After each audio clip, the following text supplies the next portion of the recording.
Amém, amém. Boa noite, amadas. Já pediram. Amém, como que estão? Animadas? Prontas? Com expectativa? Amém. Vamos estabelecer umas regras antes de começar, tudo bem?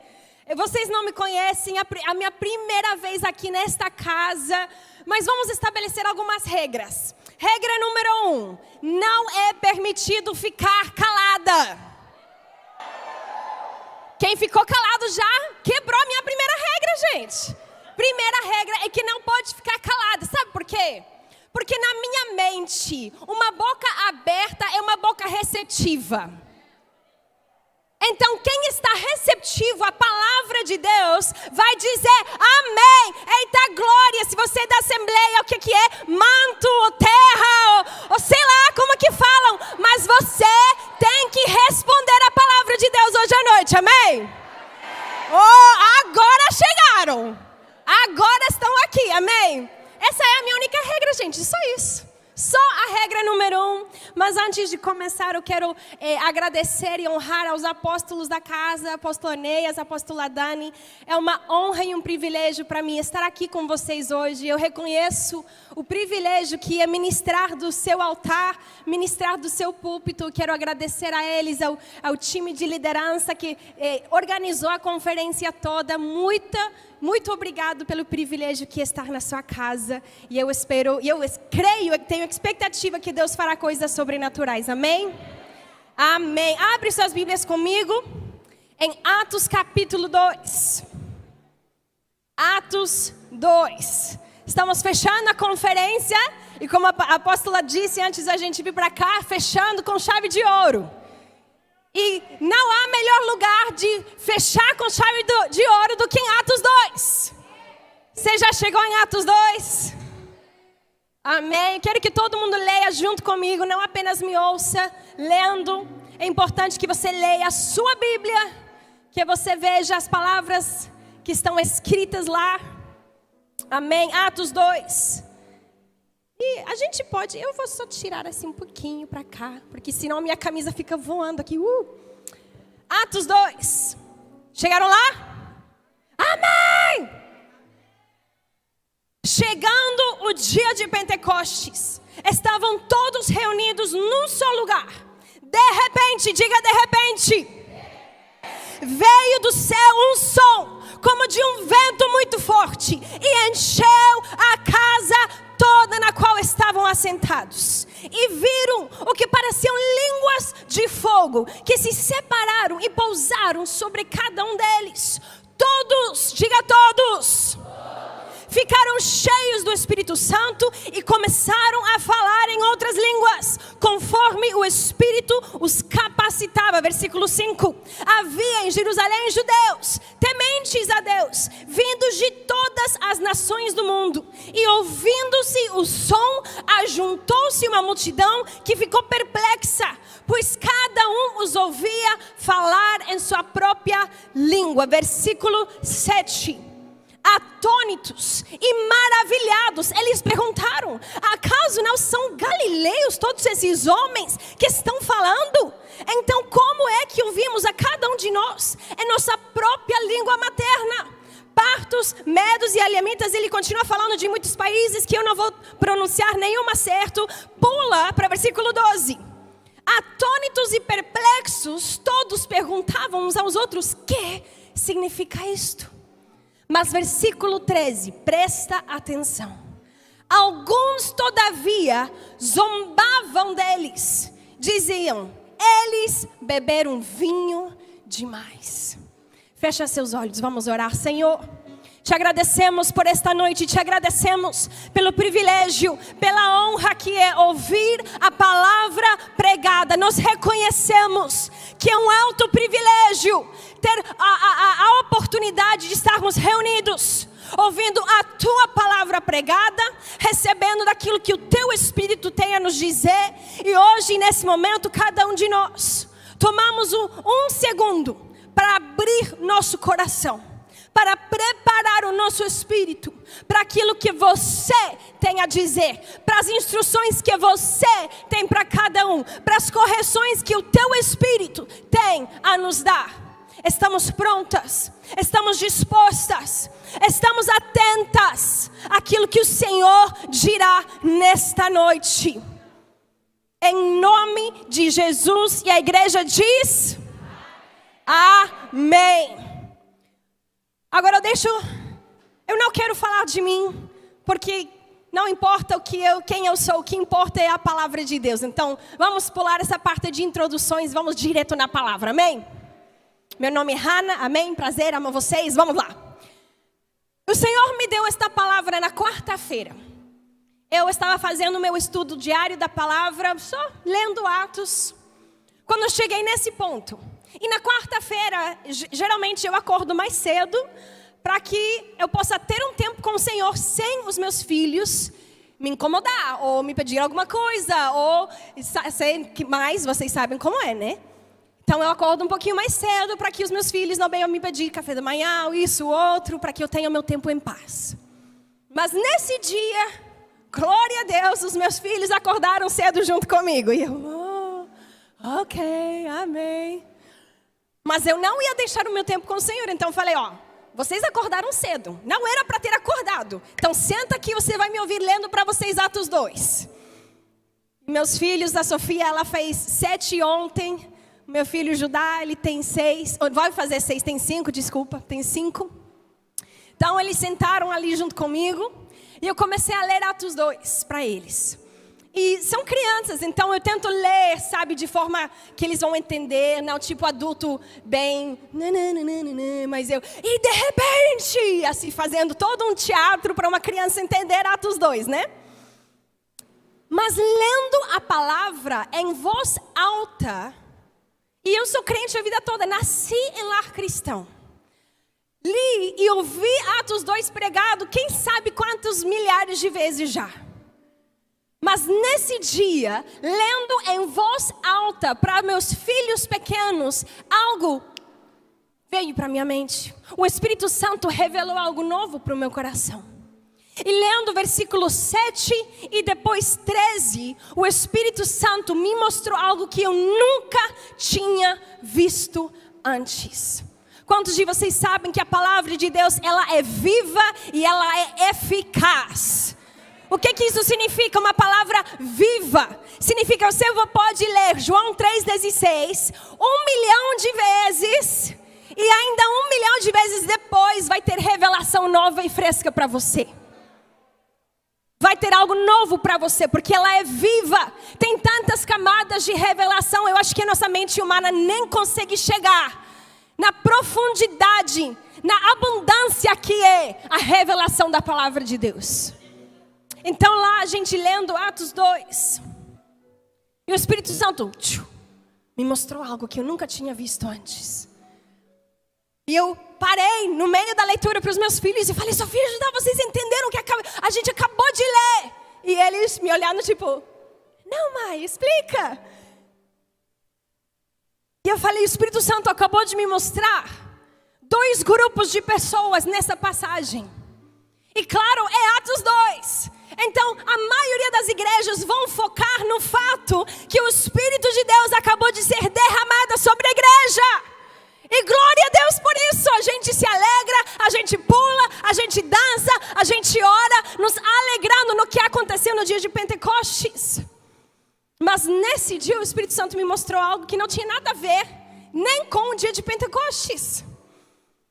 E ele falou para mim, Hannah, perceba que tem 2 grupos aqui presentes. E eu, como assim, Espírito Santo? Olha mais próximo. Então eu voltei, li de novo. E eu li como nesse dia, Jesus, há poucos dias antes, tinha falado para os seus discípulos, esperem em Jerusalém, eu vou enviar o Espírito Santo e vocês vão precisar dele, porque ele os batizará em fogo. E ele disse para os seus discípulos, espera, vocês vão precisar do Espírito Santo para fazer aquilo que eu os chamei a fazer. Então lá os 120 homens e mulheres de Deus reunidos, orando, fazendo e obedecendo o mandamento de Jesus. Estavam lá esperando, orando, com expectativa. Deus vai fazer algo daqui em breve. Então eu estou pronto para receber. Estavam lá orando. E a palavra diz que de repente veio um som. Eu nem vou tentar imitar esse som, porque o humano não consegue, veio do Espírito. Mas diz que foi um som tão forte que a cidade toda ouviu e foi correndo até o local. E não apenas isso, mas línguas de fogo apareceram em cima de todos. E vários artistas, ao longo dos séculos, têm tentado desenhar como que é uma língua de fogo. Né? Você pode fazer uma pesquisa no Google. E você vai ver várias interpretações de diferentes artistas. De que é uma língua de fogo. Eu não sei o que é uma língua de fogo. Minha imaginação criou uma figura na minha mente. Mas quem sabe como foi? Mas foi sobrenatural. De repente, os discípulos começam a falar em outras línguas. E os judeus, ali a palavra diz, tementes a Deus, se reuniram. E diz que imediatamente 2 grupos se formaram. O primeiro grupo ficou atônito, perplexo e maravilhado. Uau! Olha o que está acontecendo, são pessoas comuns, galileus, e estão falando esta língua, esta língua, esta língua, esta língua, como se fosse de Roma, desse lugar, desse outro lugar. Uau! Que incrível! Como é possível isso? Imagina hoje em dia, eu nasci nos Estados Unidos, eu sou americana por nascimento. Imagina eu aqui, ministrando para vocês em inglês. And God is good. And God has given you life through Jesus Christ because He loves you. And He wants the best for you. E o Senhor diz que Ele tem algo para você. Imagina, gente. Como vocês ficariam? Uau! Que é isso? Como assim? Certamente Deus acabou de fazer algo aqui. Certamente essa americana não aprendeu português de um segundo para outro. Certamente algo sobrenatural aconteceu. Com certeza, porque não tem como explicar isso, né? Não tem como explicar com uma mente natural, com uma lógica. Ah, não, mas ela tem uma coisinha no ouvido, está falando para ela como dizer em português. Não, impossível. Só tem que dizer que é Deus.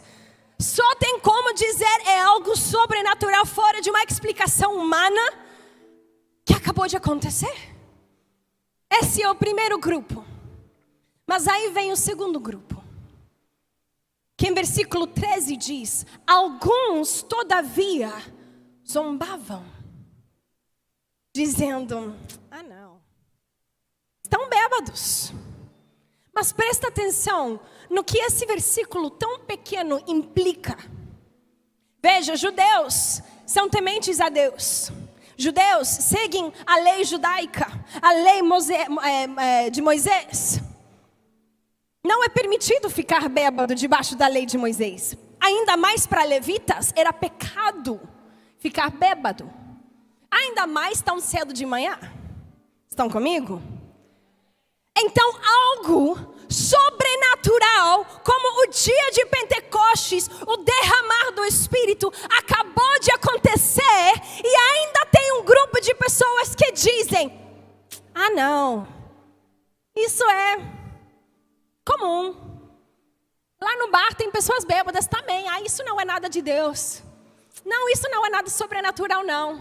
Não, isso não é agir de Deus. Estão comigo? Mas perceba, ambos dos grupos testificaram das mesmas coisas. Não era que daqui, esse lado, vocês estavam todos falando em italiano e eu fiquei maravilhada. Mas que eu não ouvi os que estavam falando em línguas celestiais desse lado e que só desse lado estavam zombando, mas desse lado ficaram maravilhados. Não. A mesma pessoa ouviu a pessoa falando italiano e a pessoa falando em línguas celestiais. E ela decidiu, ou eu vou ficar maravilhado, ou eu vou zombar.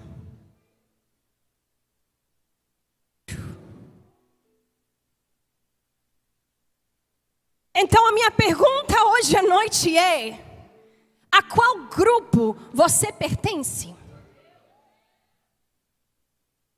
Quando o Deus do universo faz algo na sua vida, seja milagre, seja cura, seja renovação de votos porque o casamento estava destruído, seja bebê quando não tinha ventre fértil, qual é a sua reação?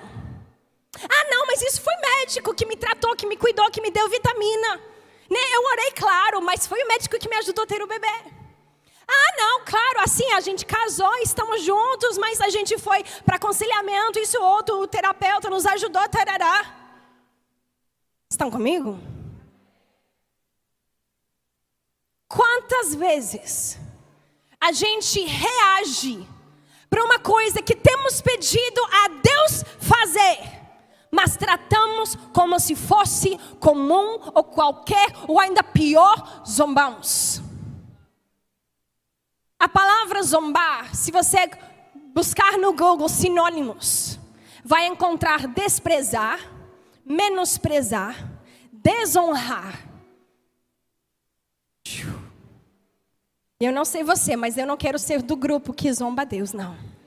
Eu não quero ser do grupo que menospreza o agir, o falar: oi meu amor, meu marido acabou de entrar.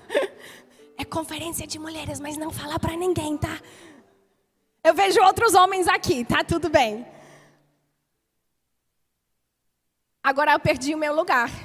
O que eu estava dizendo? Zombaria. Imagina.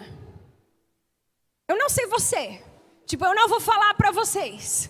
Mas eu me recuso a permitir ver um ato de Deus e dizer: ah não, mas isso foi agir humano. Ah não, mas isso é porque você finalmente começou a comer certinho, então por isso que não está mais sofrendo de doenças cardiovasculares. Ah não, mas isso é porque isso ou pelo outro. Não porque você orou por anos, não porque você pediu a Deus isso ou outro, não porque você se colocou em fé para receber do Senhor. Não, não, não, não. Não, não, estão bêbados, tomaram muito vinho, entraram na carne bem cedo hoje de manhã e estão bêbados. Não foi agir de Deus. Estou falando com alguém aqui? Não olha para sua vizinha, tá? Não fica cutucando. Ei, presta atenção. Mas o Espírito Santo me mostrou, tem 2 grupos aqui. E gente, dia de Pentecostes é o nascimento da igreja local, é a nossa independência esse dia. Mas nesse dia tão sobrenatural, com o mover de Deus tão clara e forte, que sacudiu a cidade toda, e ainda assim tinha um grupo de pessoas zombando. Eu não sei você, mas eu não quero fazer parte desse grupo não. Quando Deus move, quando Deus responde, quando Deus age, quando o profeta fala, a minha pergunta é: como você está respondendo? Quais são as suas palavras, as suas ações, quais são as suas atitudes diante de um sobrenatural de Deus?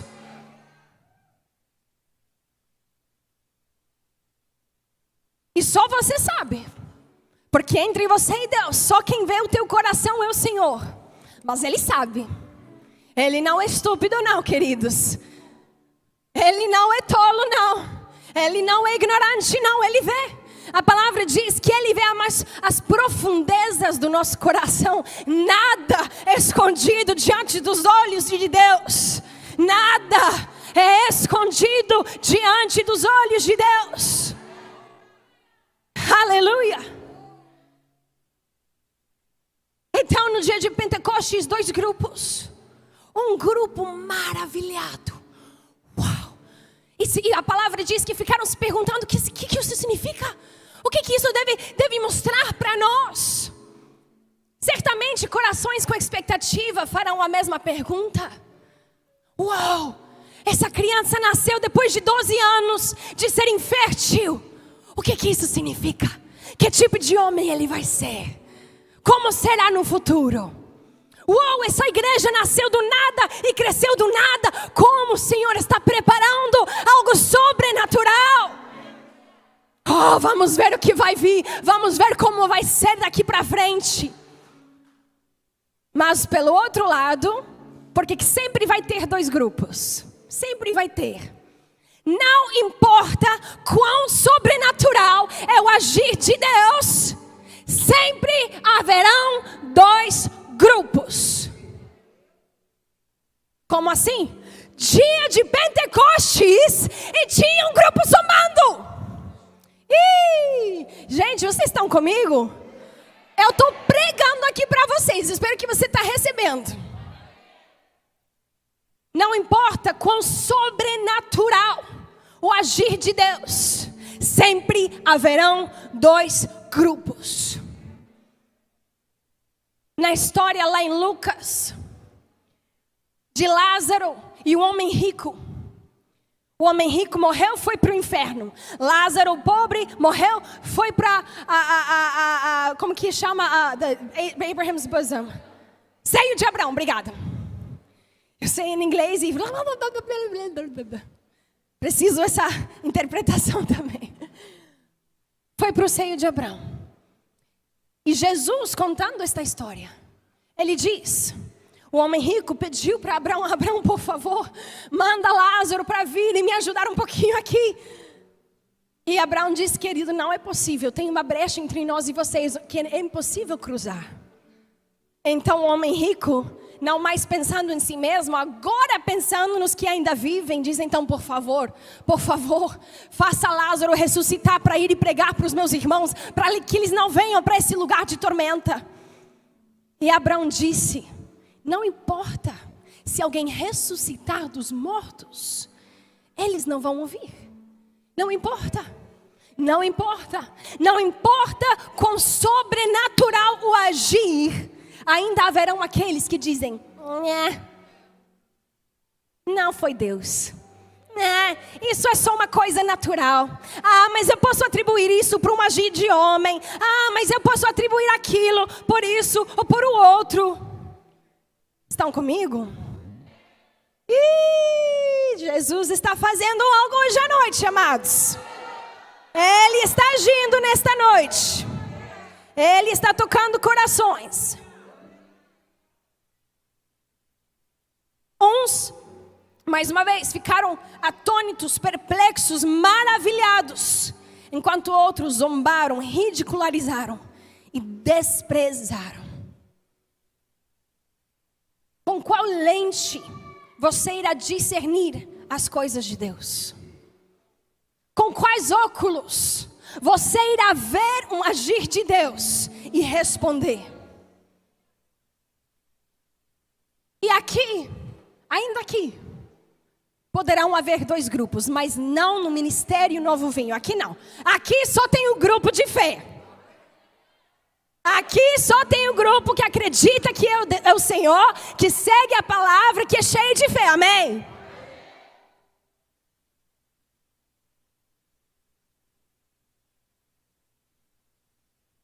Aleluia.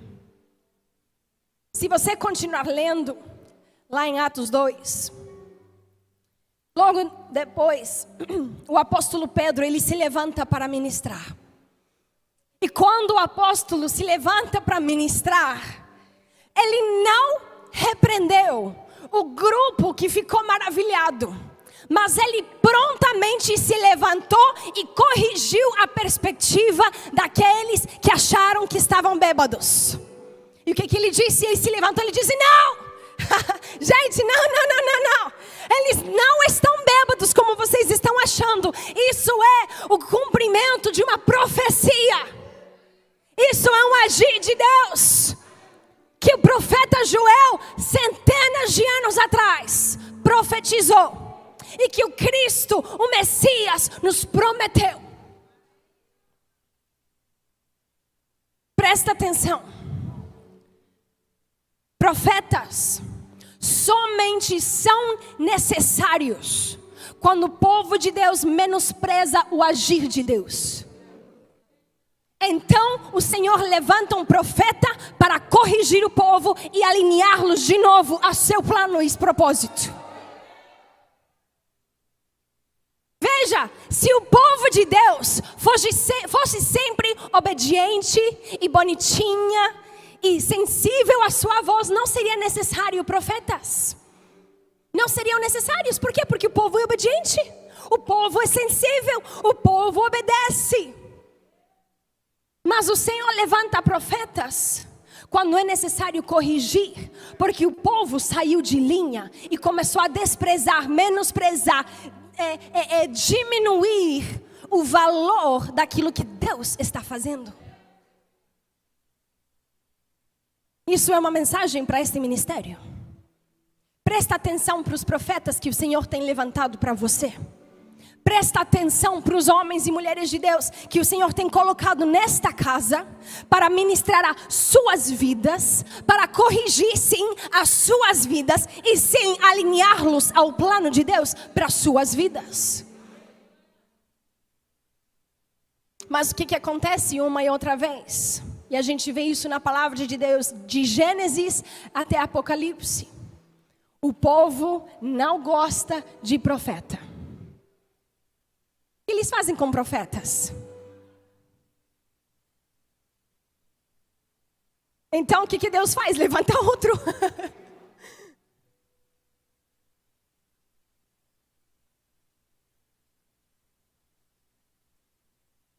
Quando o povo de Deus deixa de ter temor santo, de pensar e agir e reagir em temor santo, eles começam a ridicularizar aquilo que Deus faz. Por quê? Porque não tem temor santo. Quem tem temor santo nunca abriria a boca para zombar um agir de Deus. Nem pensar. Se é Deus, amém. Se não é Deus, amém. Eu não vou permitir a minha boca pecar. Presta atenção. Se é Deus, amém. Se não é Deus, amém. Mas eu não vou permitir a minha boca pecar. Mas o Senhor levanta profetas. E eles fazem o que o Senhor os manda fazer. E eles obedecem o que o Senhor os manda dizer. Mas a questão é se o povo vai receber ou não. Essa é a pergunta. Vá comigo alguns capítulos para frente, Atos 9. Atos 9, vá comigo para lá. Atos capítulo 9. Versículo 31. Diz assim: a igreja tinha paz em toda a Judeia, Galileia e Samaria. E ia se fortalecendo à medida que andava no temor do Senhor. E encorajada pelo Espírito Santo crescia em número. Presta atenção que o autor aqui conecta fortalecimento com temor ao Senhor. Quanto mais temor eu tenho, mais força do Senhor eu vou receber. Quanto mais eu mantenho a minha reverência às coisas sobrenaturais, mais o Senhor vai derramar o seu Espírito sobre mim. Temor é isso, reverência. Reverência. Como que eu estou reverenciando as coisas que Deus faz na minha vida? As coisas que Ele faz no meu ministério, as coisas que Ele faz no meu casamento, as coisas que Ele faz com o meu futuro, as coisas que Ele faz através dos meus apóstolos, meus pastores. E Atos conecta fortalecimento da igreja local com temor ao Senhor. E aqueles que temiam o Senhor foram os que eram maravilhados, com certeza. Com certeza. Estou convencida que Deus parou de agir na vida de alguns por terem menosprezado o seu agir nas suas vidas. Vou repetir isso. Estou convencida que Deus parou de agir na vida de alguns porque eles menosprezaram o agir dele nas suas vidas. Como assim? Eu já dei um monte de exemplo. Não podia engravidar, engravidei. Ao invés de dar glória a Deus, eu dei glória ao médico. Entre muitos outros motivos a gente poderia dar. Estava com câncer, orei, fiz quimioterapia, fiquei curada, mas não dei glória a Deus, dei glória à quimioterapia. Estou falando com alguém hoje? Estou convencida. Por que Deus iria agir se você menospreza o que Ele faz? Por que Ele continuaria se o seu povo não reconhece a sua mão? Não reconhece a sua fala? E por isso, por milhares de anos, a voz de Deus estava calada. Por isso não se levantavam profetas entre Malaquias até Mateus. 400 anos de silêncio. Não havia profeta até o profeta João Batista se levantar para proclamar a vinda do Senhor. Eu estou convencida, porque o próprio povo de Deus fechou a boca de Deus. Nós podemos fechar a boca de Deus? Sim, através da nossa incredulidade e pecado. Com certeza. Com certeza. Estou convencida que alguns casamentos estão parados por você menosprezar o seu marido. Alguns casamentos, vou repetir, isso tocou um nervo aí, vou repetir, ninguém respondeu. Estou convencida que alguns casamentos estão parados por você parar de honrar o seu marido. Agora vou contar uma história. E meu marido está aqui, então ele pode testificar. Uns 3 anos atrás, meu marido também é americano. Ele aprendeu português quando a gente se mudou para o Brasil 7 anos atrás. Esse ano fazem 8. Em outubro fazem 8 anos que a gente está no Brasil. Então, há 8 anos que ele aprende português. E eu fico traduzindo para ele. Então, ele fica aqui pregando no palco e eu sento na frente com o microfone traduzindo ele. Ele prega em inglês e eu vou para o português para ele. E um domingo, ele estava ministrando na nossa igreja lá de Campo Grande, Rio de Janeiro, Campo Grande, Rio de Janeiro. E ele ministrando lá e eu traduzindo. E no meio da pregação, no meio de eu precisando ouvir a ele falar em inglês, para poder traduzir na minha mente e falar o português, o Espírito Santo fala comigo de uma forma tão clara. Foi como um relâmpago que pegou a minha cabeça e foi até os meus pés. E ele falou uma frase para mim. E ele falou assim: honre o profeta desta casa. E eu no meio da tradução, mas eu ouvi claramente a Deus falar.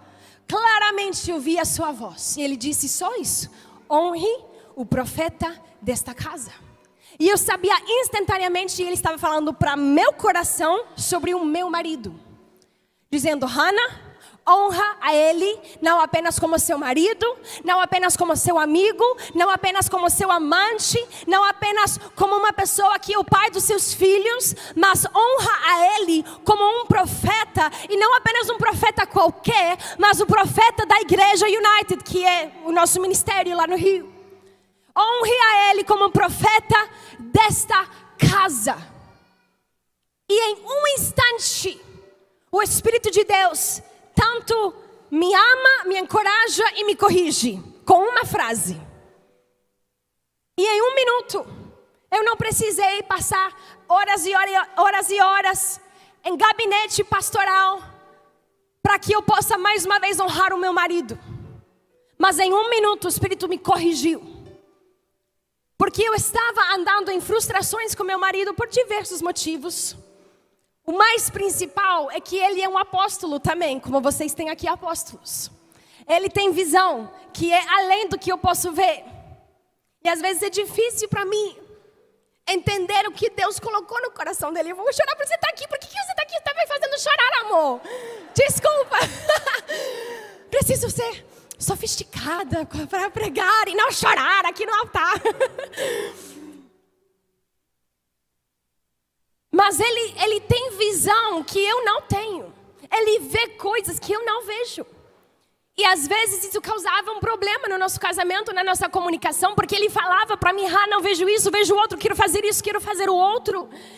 E eu, na minha mente natural, ficava, ai meu Deus, mas como que isso vai ser possível? E em 1 segundo, o Espírito Santo, honre o profeta desta casa. E não demorou horas e horas e horas para corrigir o meu coração, para corrigir as minhas atitudes. Foi 1 segundo. Amém, Senhor. Vamos lá. Estou à disposição.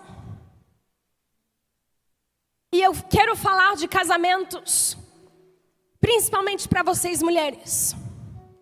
Porque a maioria das vezes, e não vou dizer todas as vezes, porque eu sei que tem casos específicos. Mas a maioria das vezes, quem desrespeita no casamento é a mulher. Quem desonra no casamento é a mulher. Ficaram caladas. Aqui não é conferência de homens, gente. Aqui é conferência de mulheres, então vou tratar com as mulheres. Amém? Você gosta de ser tratada, querida? Eu amo ser tratada. Eu amo ser corrigida pelo Espírito Santo de Deus. Sabe por quê? Porque eu vou sair daqui melhor do que eu entrei. Eu vou sair daqui mais aperfeiçoada do que eu entrei. Então se Ele tem alguma correção para me dar, amém, Senhor. Traga tudo que você quiser. Seja espada na minha vida. Então receba, querida. O Senhor parou de agir na sua vida por ter desrespeitado o seu marido, por ter desonrado o seu marido, por não ter honrado como deveria honrar, por não ter se submetido, e sim falei submetido, como deveria submeter, por não ter sido a mulher que Ele te chamou a ser. E eu já perdi algumas, mas tudo bem, tudo bem. Eu estou aqui para pregar para aqueles que estão maravilhados, não para os que zombam. Então vou ficar com os maravilhados. Vou ficar com vocês. O Senhor quer agir na sua vida. Ele quer responder às orações que você faz à meia-noite e toda noite. Ele quer fazer um milagre que você precisa na sua casa. Mas adivinha quê? Começa aqui. Começa aqui. Começa aqui. Começa aqui. Mais uma vez. Eu não estou dizendo que o seu marido é perfeito e tudo que ele faz é maravilhoso e você só é uma bruxa que sempre trata com desrespeito. Não estou dizendo isso. Com certeza o seu marido tem as suas imperfeições como você tem as suas. Mas ainda assim somos chamados a honrar. Ainda assim somos chamados a respeitar. Estão comigo? Eu já perdi algumas, mas tudo bem, vou continuar. E o Espírito Santo me corrigiu, dizendo: honre o profeta desta casa. Eu falei: amém, Senhor. Eu não quero de nenhum jeito permitir as minhas atitudes impedir o teu mover na minha vida. De nenhum jeito eu quero permitir as minhas intenções, ou a minha fala, o meu agir, de impedir aquilo que a tua mão quer fazer na minha vida, na minha casa, no meu corpo, nas minhas finanças, no meu futuro, no meu ministério, no meu chamado. Aleluia. De nenhum jeito eu vou permitir Hannah impedir a Deus na vida de Hannah. Deveria ser a nossa oração todos os dias. Deveria ser a forma em que a gente acorda todos os dias dizendo: Senhor, aonde eu tenho impedido a tua mão? Me corrige agora, me corrige nesse instante. Que eu quero corrigir o que precisa ser corrigido, para que eu possa ficar maravilhado diante da tua mão. Para que eu possa honrar e reverenciar o teu mover na minha vida. Aleluia, que os nossos corações possam ser moldadas, flexíveis, preparadas para que o Senhor quer fazer. E hoje à noite o Espírito Santo me deu tanto esta mensagem, como também instruções para vocês. É o fechamento da conferência. E eu creio que Deus quer fazer algo sobrenatural, como a apóstola disse no momento do ofertório. O Senhor tem semeado sementes essas últimas 2 noites. Ele tem semeado e preparado a terra, e preparado o seu coração, e preparado sua alma para aquilo que Ele tem para seu futuro. E hoje a gente vai fechar com chave de ouro, porque o Espírito Santo de Deus quer fazer algo em você. Ele quer mais uma vez agir na sua vida, mover as circunstâncias, preparar o seu futuro, querida. O Senhor quer fazer. O Senhor quer fazer.